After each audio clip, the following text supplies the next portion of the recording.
말도 많고 탈도 많았던 2020년. 우리 여성들이 가장 분노한 뉴스와 가장 기뻐한 뉴스는 무엇일까요? 연말을 맞아 여성의당 서울시당이 올해의 여성뉴스 투표를 진행했습니다. 5일간 진행된 온라인 투표에 300여 명이 참여했습니다. 응답자 나이대는 20, 30대가 가장 많았고 서울뿐 아니라 전국 다양한 지역에서 참여해 주셨습니다. 지금부터 그 결과를 공개합니다. 올해의 분노 유발 뉴스. 압도적 1위는 바로 손정우 석방입니다. 세계 최대 아동 성착취물 사이트 웰컴 투 비디오를 운영한 손정우는 영유아를 성적으로 학대하는 영상 20여만 개를 유포해 수억 원 규모의 수익을 얻었습니다. 이 사건은 국제 공조 수사로 만천하에 드러났는데요. 정작 사이트 운영자 손정우는 미국 강제 송환을 피하면서 고작 1년 6개월의 실형을 살고 풀려났습니다. 11월에는 범죄 수익 은닉 혐의로 경찰이 신청한 구속영장마저 기각됐고요. 현재 국내 법으로는 손 씨에게 더 이상 죄를 물을 방법이 없어 재범 우려 역시 커지고 있습니다. 다음은 온 국민을 충격에 빠뜨린 N번방 사건입니다. 수많은 남성들이 텔레그램 채팅방에서 집단적으로 성착취물을 생성, 거래, 유포하고 추가 범죄까지 모의한 디지털 성범죄 사건이죠. 추적단 불꽃의 보도를 시작으로 수면 위로 떠올랐습니다. 이 사건을 통해 그간 등한시되던 디지털 성범죄의 심각성이 대두되었습니다. 3위, 정부의 낙태죄 개정안. 2019년 4월 낙태죄 헌법 불합치 결정에 다같이 기뻐했던 일 기억하시나요? 그러나 올해 11월 정부가 발표한 개정안에 또다시 여성들은 분노했습니다. 기존의 낙태죄 처벌 조항을 유지한 채 허용 범위만 조정했기 때문입니다. 이는 헌법재판소의 결정을 따르지 않았으며 여성들을 기만하는 개정안이라고 비판받았습니다. 위헌 판결로 인해 2021년부터 낙태죄는 효력을 상실하게 되는데요. 임신 중지의 안전성을 보장하는 국가의 제도적 대책이 시급합니다.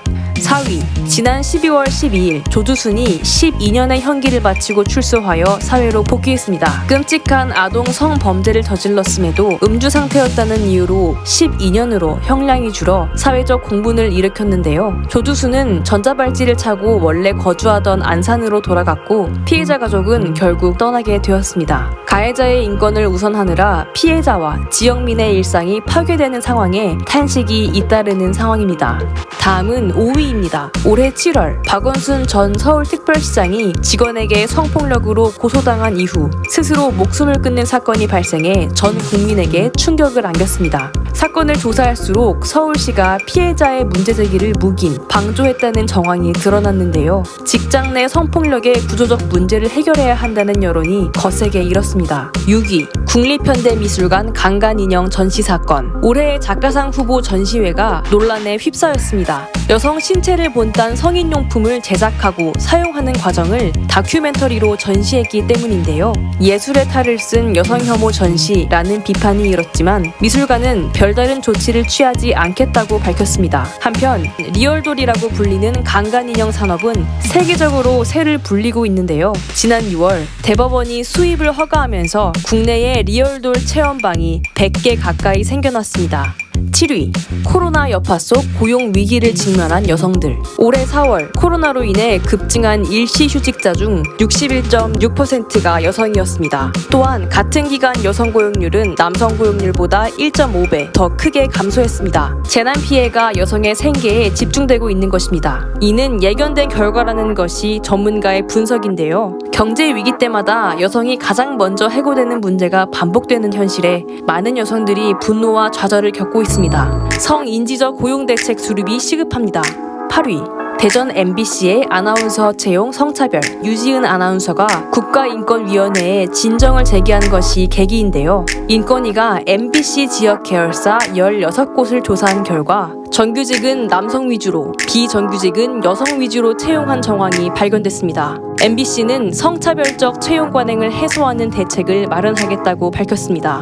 9위, 부산 덕천 지하상가 폭행 사건. 지난 11월 한 남성이 여성을 무차별적으로 폭행하는 영상이 인터넷에 퍼지면서 큰 충격을 주었습니다. 두 사람은 연인 사이였으며 데이트 폭력의 심각성이 다시금 대두되었습니다.